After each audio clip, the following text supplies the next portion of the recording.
Tahu nggak, di level atas, EQ itu sangat penting. Dan saya rasa, di masa depan, segala level dari yang paling rendah sampai yang paling tinggi, semua orang untuk bersaing harus punya EQ yang bagus. Kenapa bisa begitu? Karena adanya AI. AI, saya rasa, mau gimana pun perkembangannya, semaju mungkin, nggak mungkin bisa punya EQ. Karena EQ itu eksklusif untuk manusia aja.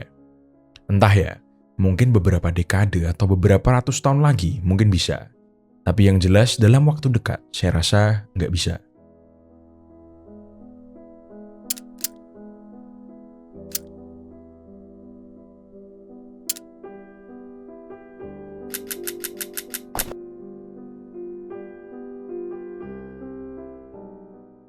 Oke, untuk bersaing, kita itu nggak hanya butuh kecerdasan atau IQ aja, tapi kita juga butuh EQ.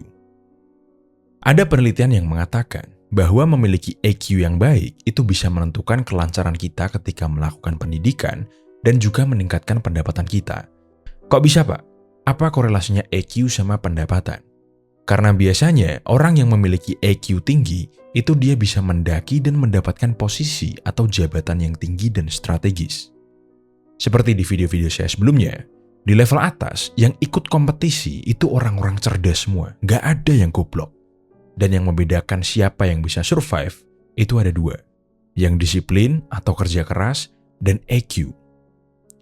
Manusia-manusia super dan para pemimpin itu mereka nggak cuma cerdas, tapi EQ-nya juga tinggi.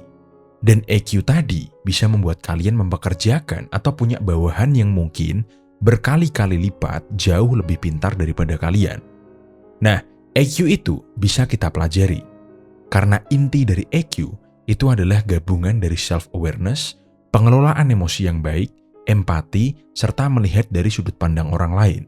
Dan semua itu bisa kita lakukan untuk menjaga hubungan dengan orang lain agar selalu harmonis.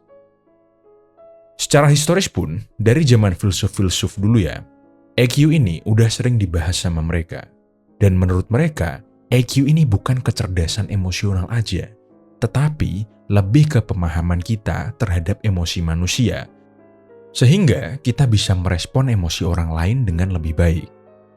Kalau ada orang sedih, kita harus ngerespon gimana? Kalau ada orang senang, kita harus ngerespon gimana? Dan kalau kita nggak bisa membaca emosi apapun dari orang lain, kita harus meresponnya gimana?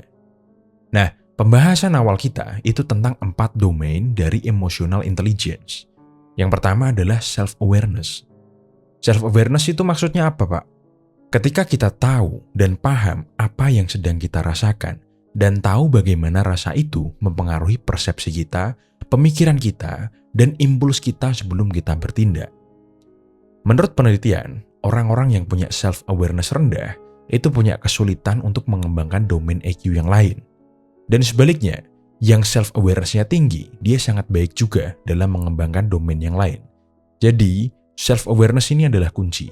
Kalau kalian mau belajar EQ dengan baik, kalian harus melatih self-awareness dulu. Yang kedua, self-management. Self-management itu ketika kamu lagi sebel, lagi marah, lagi gelisah, kalian bisa nggak nahan dan memanajemen emosi-emosi negatif itu? Kalian tahan supaya nggak ganggu fokus kalian, supaya kalian nggak meledak-ledak untuk melampiaskan. Kita sering lihat kan, di medsos kalau generasi muda itu galak-galak. Kita salah dikit aja langsung diserang personalnya, atau kalau ada celah sedikit aja yang bisa diserang, mereka langsung nyerang. Mereka melampiaskan emosi negatif mereka. Generasi muda itu mayoritas kurang bisa self-management. Dan saya harap mahasiswa saya itu punya self-management yang baik. Yang ketiga, social awareness. Simpelnya, kalian punya empati lah. Dan kalian bisa mempraktekkan empati. Gak cuman kita memahami pikiran dan perasaan orang lain aja, tapi kita juga peduli atau care sama orang lain. Atau minimal bisa pura-pura peduli. Jujur aja, saya orangnya emang agak kurang empatinya, tapi saya tahu kapan saya harus berempati. Dan yang keempat, relationship management. Bisa nggak kamu menghadapi konflik dengan orang lain? Bisa nggak kamu tetap tenang dan mendengarkan orang lain? Apakah kamu bisa berkomunikasi dengan efektif? Lalu apakah kamu bisa membangun raport dengan orang lain? Kalau kalian ingat kuliah negosiasi sama manipulasi kita, Raport itu kan bisa kita gunakan untuk membangun kedekatan, kerjasama, dan kepercayaan dengan orang lain. Itu tadi 4 domain dari EQ. IQ itu sifatnya tetap selama kita hidup, tapi EQ itu bisa kita ubah. EQ itu bisa kita pelajari. Nggak peduli kamu udah tua atau kamu masih muda, kalian bisa mempelajari EQ. Nah, karena sebetulnya kalian mulai mau belajar dari dimensi mana itu bebas. Tapi kalau saran saya, kalian mulai dulu dari melatih self-awareness. Setelah self-awareness kalian tinggi, kalian mulai belajar social awareness. Belajar untuk berempati, dan jenis empati paling dasar adalah mendengarkan. Mulai dari situ dulu. Oke, sekarang saya pengen kalian mengingat-ingat. Terutama yang udah kerja. Kita semua kan pasti pernah dipimpin seseorang. Dan menurut kalian, pemimpin atau bos yang paling gak enak itu yang kayak gimana sih? Menurut survei, bos yang paling gak enak itu yang gak punya EQ. Mereka gak bisa memanajemen emosi mereka. Kalau ada yang bikin sebel, satu kantor bisa kena. Kalau ada masalah di rumah, dibawa ke kantor juga. Suka melampiaskan ke karyawan, gak punya empati, gak bisa membaur sama karyawan, sok superior. Jujur aja, saya benci banget sama bos yang sombong dan menganggap rendah karyawannya. Oke. Sedangkan bos yang punya EQ tinggi itu sangat luar biasa dampaknya di kehidupan karyawannya. Karena EQ-nya tinggi, dia bisa menginspirasi karyawannya, memotivasi karyawannya. Dan gak cuman itu aja, karyawannya bahkan bisa merasa disupport, dibimbing, dan jelas apa yang diminta bosnya dari dirinya.